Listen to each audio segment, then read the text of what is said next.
Strike your colors. The Grand Admiral of the Varan fleet said it, the way a man drops a coin on a table he expects to be cleared. Not loud, not even unkind, but certain. The certainty of a man who has never once in his life been told no by anyone whose name he can remember. He stood on the King's Quay of Saltmark in his sea cloak of midnight blue and gold. The harbor of two kingdoms spread out behind him, and he pointed up at the great staff above the harbor house, where the colors of our house had flown for 400 years, and he told my sentry to haul them down. I am Harbor Master Aldous Crane, officer of the King's Watch at Saltmark, and I had been 41 years on that quay when the Varan fleet came in for the Concord visit. I have buried 2 kings and seen 3 wars come and go on the tide. I tell you this so you will understand that I do not startle, and I did not startle then. But I will not pretend my blood ran easy. The Grand Admiral had come with 11 ships of the line, and they sat in our roads with their gun ports run out for salute, and their decks crammed with men in blue.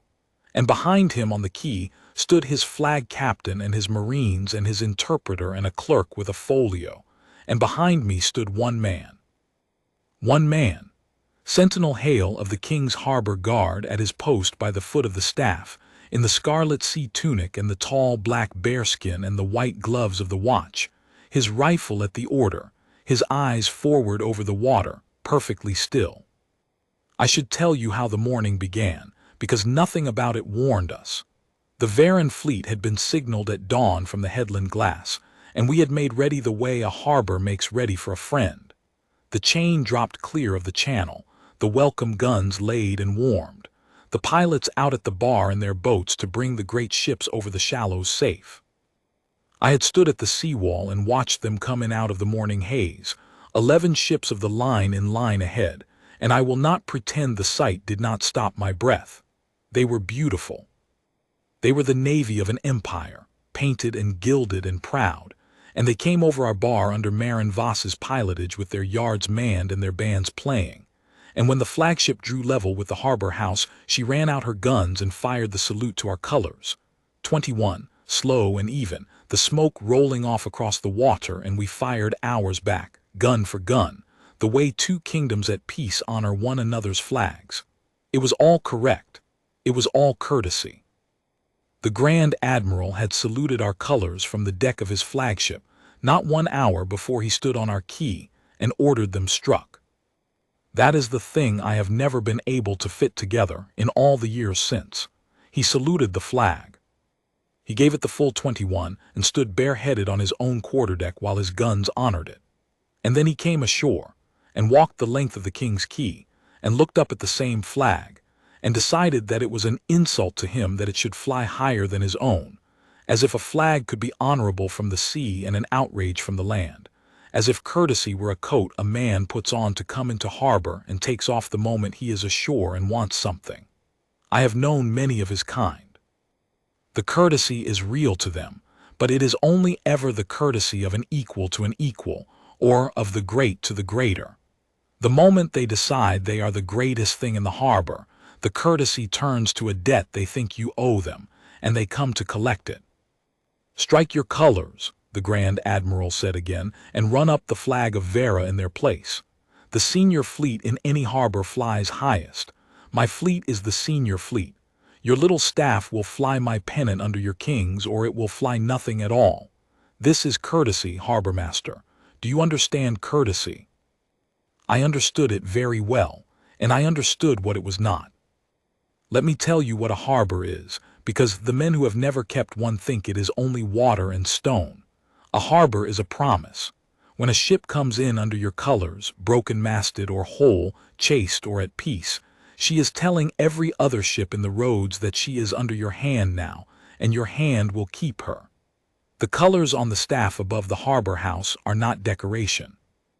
They are the word of the king made visible from 3 miles out at sea, that this water is kept, that this water is law, that a man who comes here in good faith comes under a protection older than any one fleet that happens to be riding at anchor that morning. To strike those colors, to haul them down at the demand of a foreign flag, and fly his above our own, is to tell every soul on every deck in the roads that the promise has been bought, that the keeping can be ordered off by whoever brings the most guns. We do not strike our colors, not for a storm, not for a fleet, not for a king who is not ours. There is an old line they teach the boys of the harbor guard on their first morning, and Hale had said it back to his sergeant the way they all do, years before when he was new.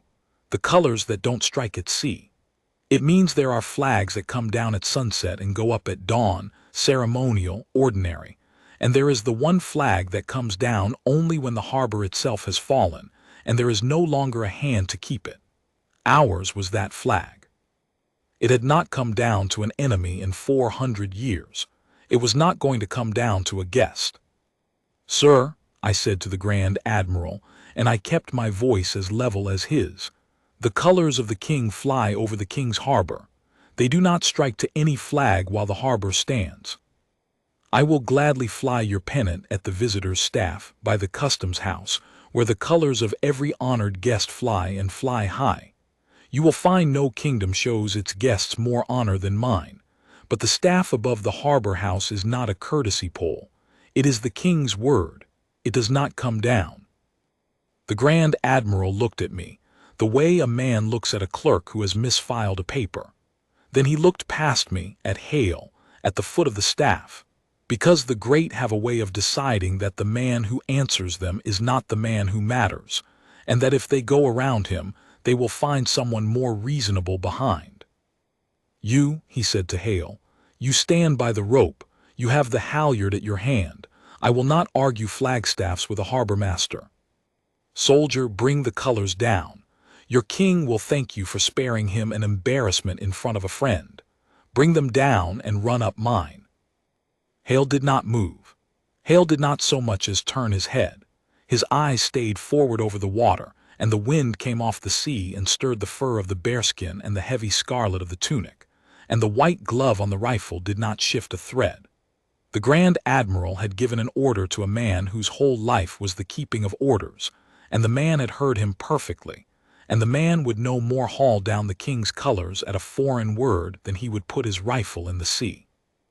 I have seen many kinds of silence on that quay. I have never seen one land the way Hale's silence landed on the Grand Admiral of Vera.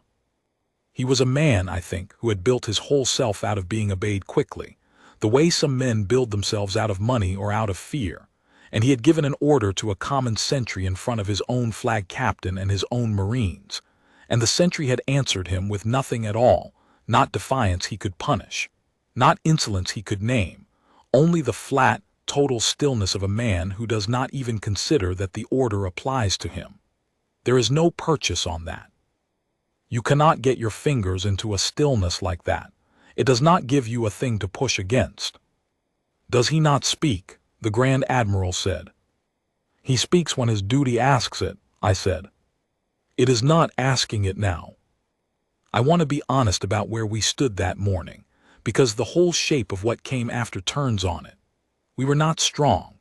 The Grand Admiral had 11 ships and the better part of 2,000 men in the roads, dressed for a state visit but armed as men of war are always armed, and the salute they had fired coming in had shaken the windows of the harbor house in their frames. We had the harbor garrison, which on the morning of a peace visit was thin, because you do not crowd a quay with soldiers when you are welcoming a friend. We had perhaps 60 men of the watch within a mile, and the harbor guns, and a half-built understanding that the visit was a courtesy and would pass like courtesies do. We did not have the strength to make the Grand Admiral do anything. If it came to strength, he would have it. But it was not going to come to strength. The Grand Admiral was not a fool, and he had not brought 11 ships to start a war over a flagstaff.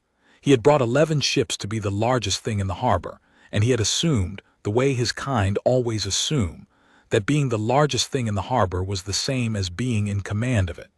He thought the colors would come down because he was bigger. He thought our refusal was the bluster of a small kingdom that would fold the moment he made it real. He thought, standing on our quay with his fleet behind him, that he was the strongest man at Saltmark. He had measured the wrong thing. "Harbor master," he said, and now there was iron coming into the courtesy, the iron that had always been under it. I will be plain with you, since you are slow to take a hint. I am the guest of your king at this Concord. I have come a long way to make a peace your kingdom wants more than mine does. And I find on my arrival that your harbor flies its rag above my fleet as if your stretch of muddy water outranked the navy of an empire. It is an insult. I will not carry an insult home to my master.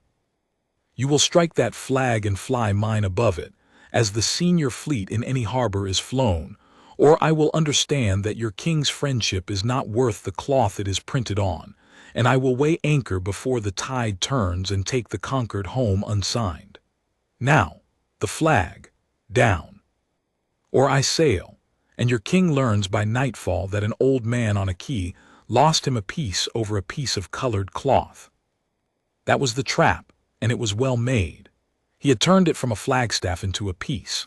He had made it so that if Hale kept the colors, I was the stubborn old fool who had wrecked a treaty over pride. And if Hale struck them, the whole meaning of our harbor, the promise, the keeping, the word of the king flown from 3 miles out, came down with them, and every kingdom that ever sent a ship to us would know it could be ordered down by whoever came with the most guns. He had built it so that we lost either way, the cloth or the peace. That is how the great win these things. They make the small choice carry the whole weight, and then they watch you break under it. I felt the weight of it. I will not pretend I did not. 41 years on that quay, and I stood there in the wind with the Grand Admiral's eyes on me and the whole Concord laid across my shoulders, and for one cold breath I thought, it is only a flag. We could fly it again tomorrow when he is gone.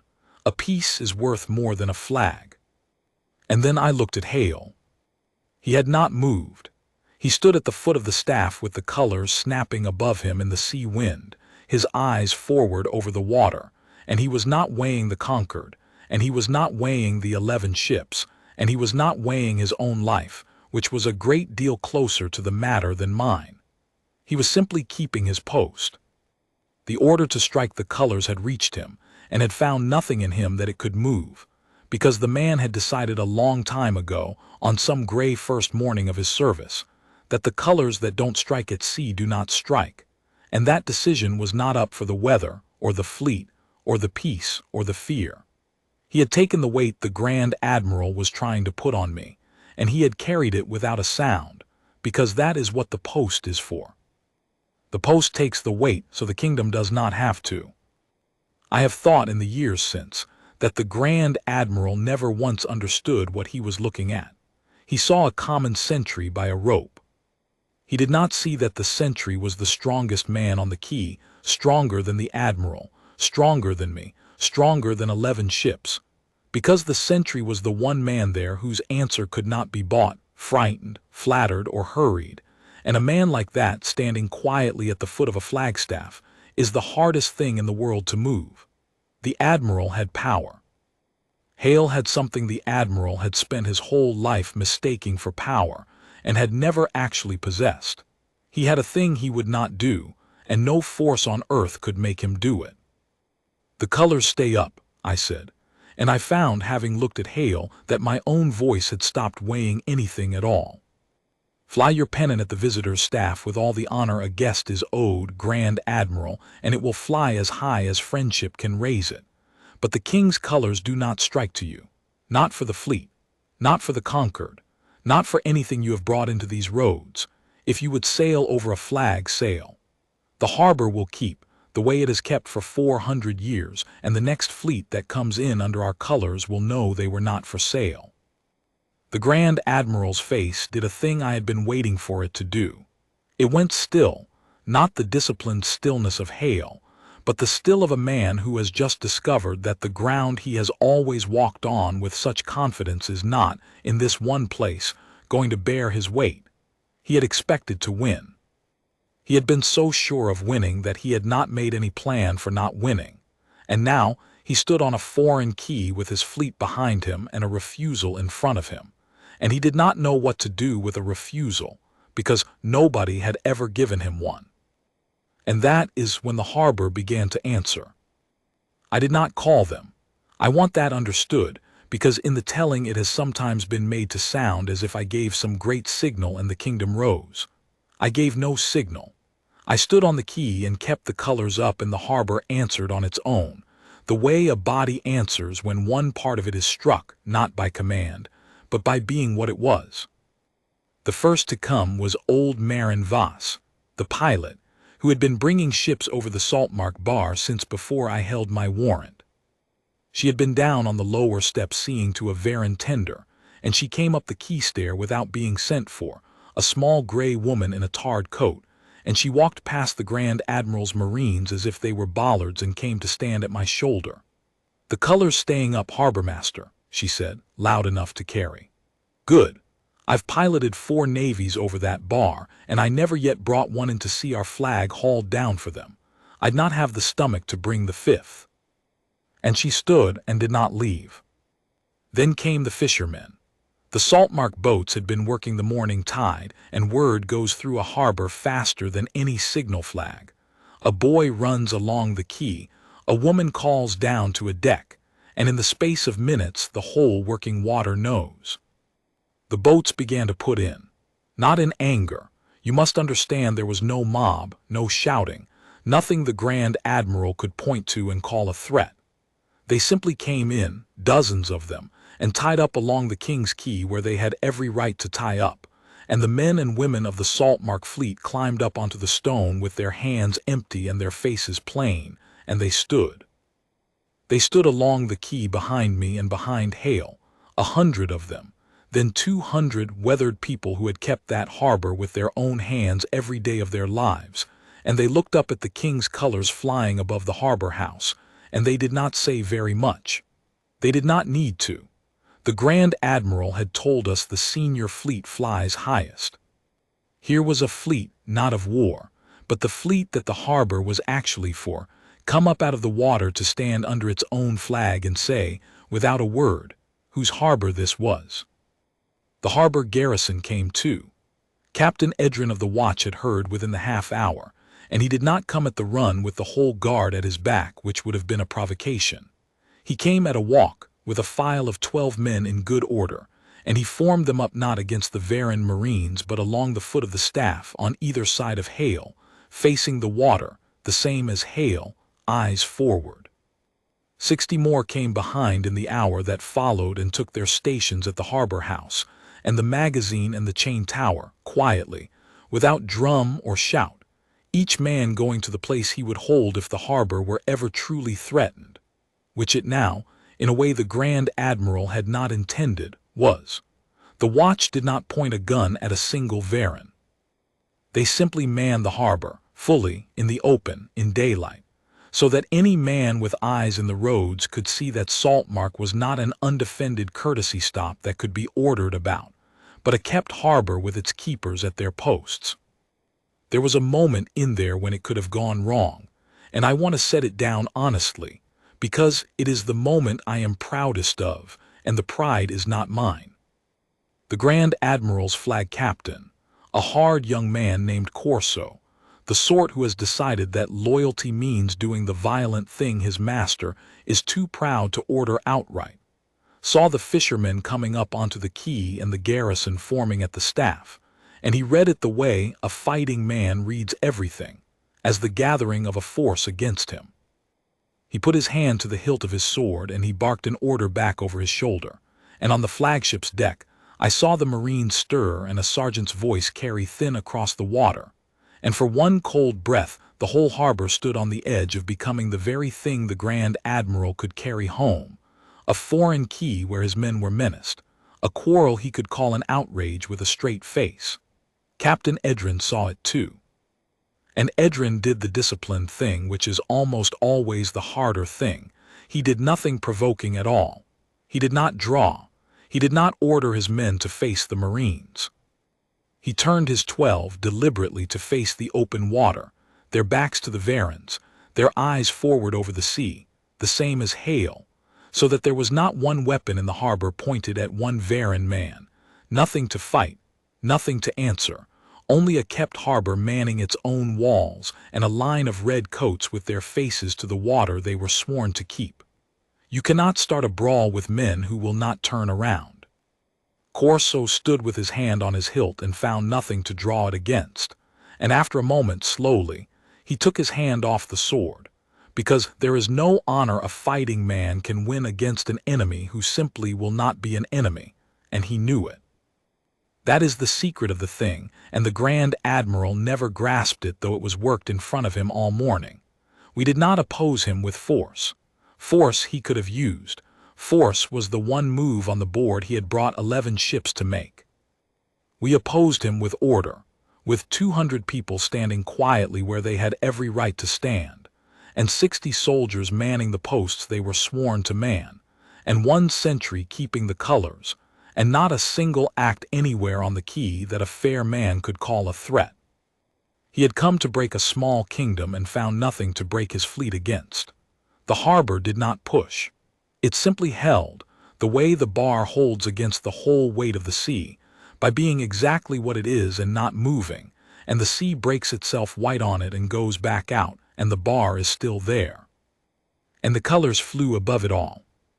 The Grand Admiral watched this happen, and I watched him watch it, and I will tell you the moment his certainty broke, because I saw it land. It was not the fishermen, though they unsettled him.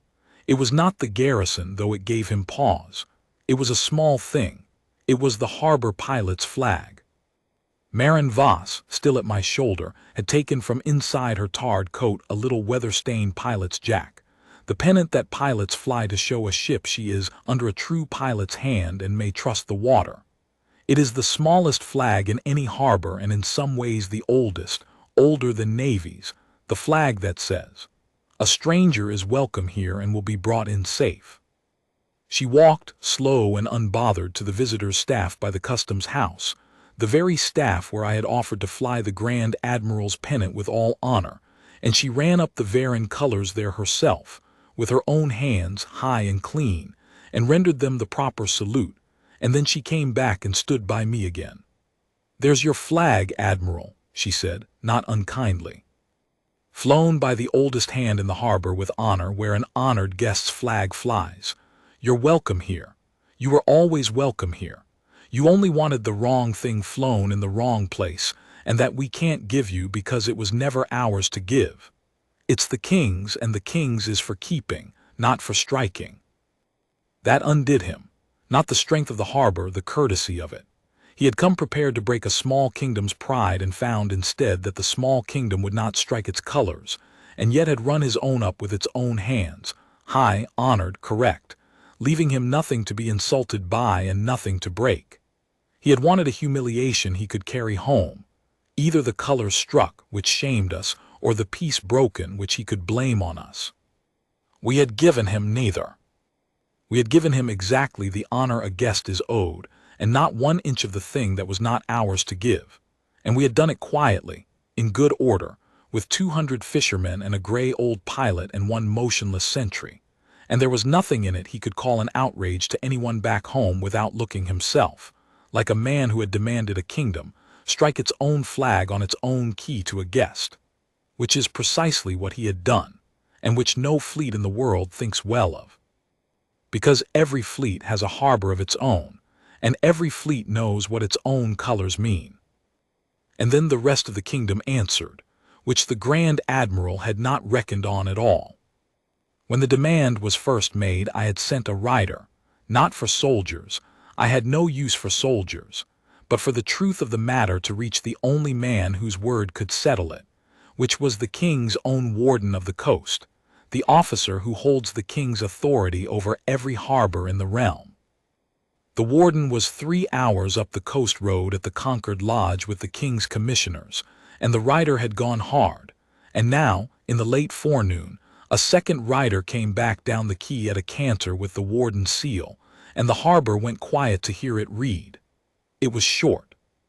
The warden of the coast, in the king's name, found that the harbor master of Saltmark had answered correctly, that the colors of the king fly over the king's harbor and do not strike to any flag, that the Grand Admiral of Vera was to be shown every honor due an honored guest at the visitor's staff, and that any officer of the watch who struck the king's colors at a foreign demand would answer for it to the king.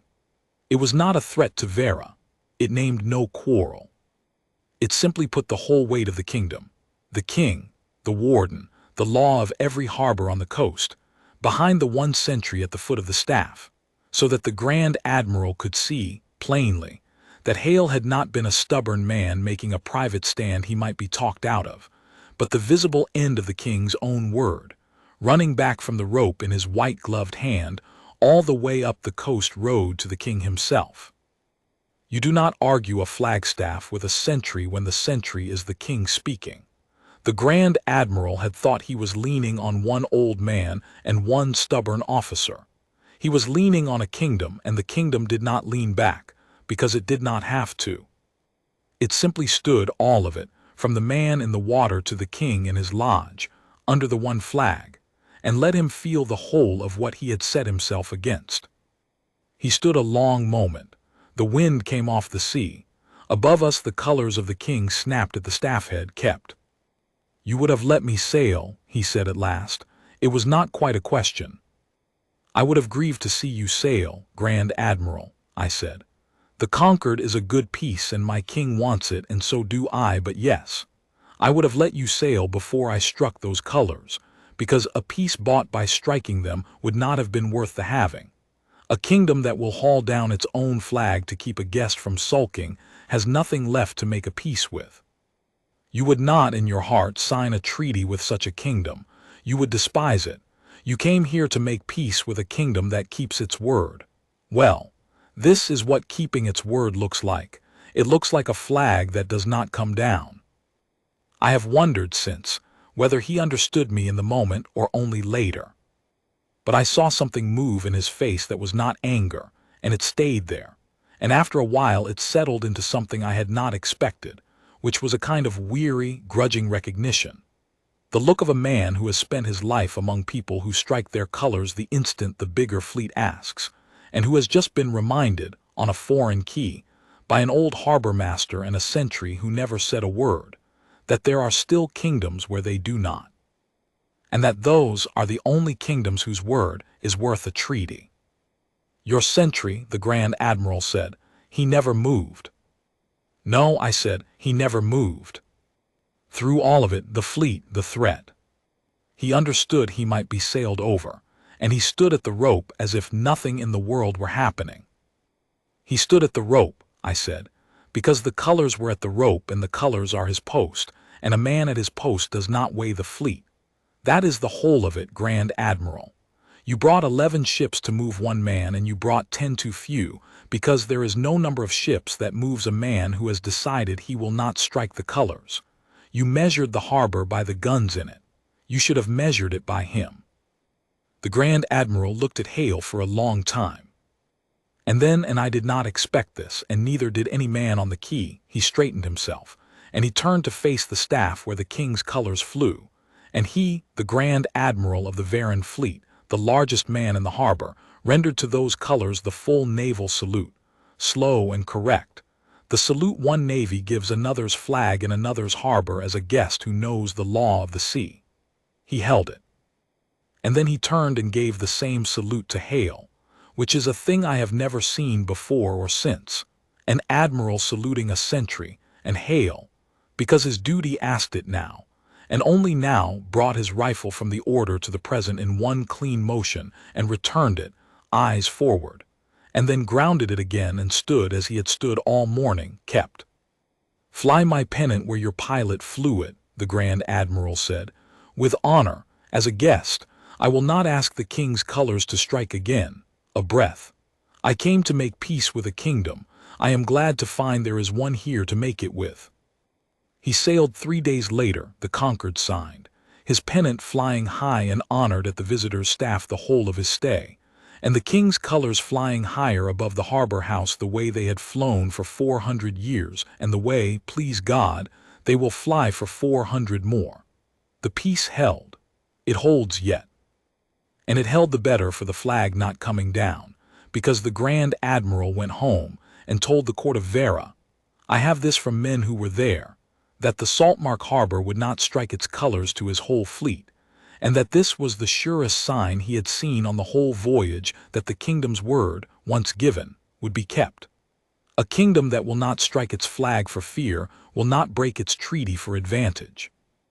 He had come looking for weakness to lean on and found a flag that would not come down, and he went home, in the end, glad of it. Now I will tell you the part that is not about admirals, because it is the part I think on most, these years later, when I walk the quay in the evening, and the colors come down for the night the way they should, slow and folded and honored, to go up again at dawn. I had known Hale a long time before that morning, longer than most knew him, because I was the officer who took him into the harbor guard, and I knew the thing about him that the Grand Admiral could not have guessed from looking at a sentry by a rope. Hale had come to the sea late. Before the scarlet sea tunic he had been a fisherman himself, a salt-mark man born, and he had been aboard a herring boat the winter she was caught out beyond the bar in a gale that came up out of nothing, the worst we had seen in 20 years, and the boat had foundered in the dark within sight of the harbor light. 4 of them went into the water. Hale told me once, the only time he ever spoke of it, that what he remembered was not the cold and not the fear of dying, but looking back through the spray at the harbor and seeing the colors still up on the staff, lit by the watch lamps, snapping in the same gale that was killing them, and knowing, because he had grown up under that flag, that as long as it was flying the harbor was kept, and the keeping meant the lifeboat would come. The lifeboat came. It came out over the bar in that sea because the men who crewed it had grown up under the same flag and the same promise, and it took 3 of the 4 off the wreck alive, and Hale was one of the 3. The 4th was his brother, and the sea kept him.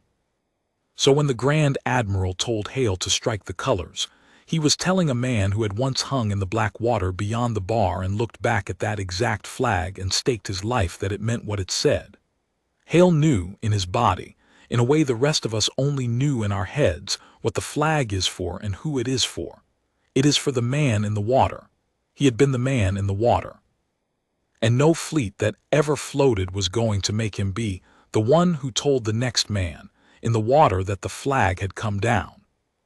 When it was over, when the Varan Marines had stood down and the fishermen had gone back to their boats and the garrison had eased off its full stations, I went and stood by Hale at the foot of the staff. The tide had turned. The light was going long and gold across the water and up the wet stone of the quay. "You knew you might be sailed over," I said. "You knew, if it had gone the other way, that he might have made it a true quarrel, and that there were 2,000 of them and 60 of us. And you stood at that rope as if there were not a ship in the roads." "Yes, sir," Hale said. "Why?" He was quiet a moment, looking out over the water the way he had looked out over it all morning. He was not a man of many words, few of the best ones are. "Because the colors don't strike at sea, sir," he said. "They taught me that the first morning. I didn't fully understand it then. I thought it was about the cloth." He paused. "It isn't about the cloth. It's about what a man out there in a foundering ship, 3 miles off in the dark, sees when he looks at our flag and decides whether to run for our water or die where he is. If he's ever once heard that the salt-mark colors came down because a big fleet told them to, he'll know they'll come down for him too when the keeping gets hard. So he won't run for us. He'll die out there. The flag staying up is the only promise that man has. I'm not keeping a flag, sir. I'm keeping the promise to the man I'll never meet, who's 3 miles out in the dark, deciding whether anyone's word is good. If I strike it once, his word's no good either, and he's alone." He was quiet again. "I'd rather be sailed over than be the man who told him he was alone. I have kept the harbor 4 more years since that morning, and then I gave it up, an old man at last, and a younger one keeps it now and keeps it well. But I have never heard the meaning of the thing said better than Hale said it that evening, a sentry of the King's Harbor Guard who had stood all morning under 11 foreign guns and never moved, and who, when I asked him why, did not speak of the king or the conquered or his own courage, but of a stranger 3 miles out in the dark, deciding whether the world keeps its word. That is what the colors are. That is why they do not strike. Not for the storm, not for the fleet, not for the peace, not for the fear. They stay up so that the man in the dark, the one we will never see, can look at them and know that the keeping is real, that the promise will not be hauled down the moment it gets heavy, that there is at least one flag in the world that means exactly what it says it means, and will go on meaning it whether or not a bigger fleet is watching. The Grand Admiral measured the harbor by his guns and got it wrong. He should have measured it by the man at the rope. Everyone always should. The strength of a harbor was never in the guns in the roads or the chain across the mouth.